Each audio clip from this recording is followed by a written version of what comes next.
وصفة عمايل الكريب. اللي هو العجينة بتاعته يعني هتكون ازاي.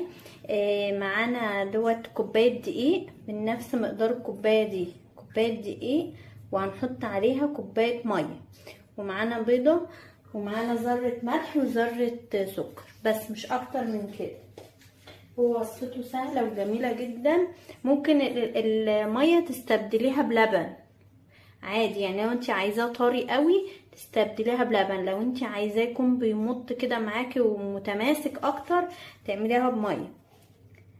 هنحط اهوت يدوبك حاجه بسيطه جدا ملح اهو،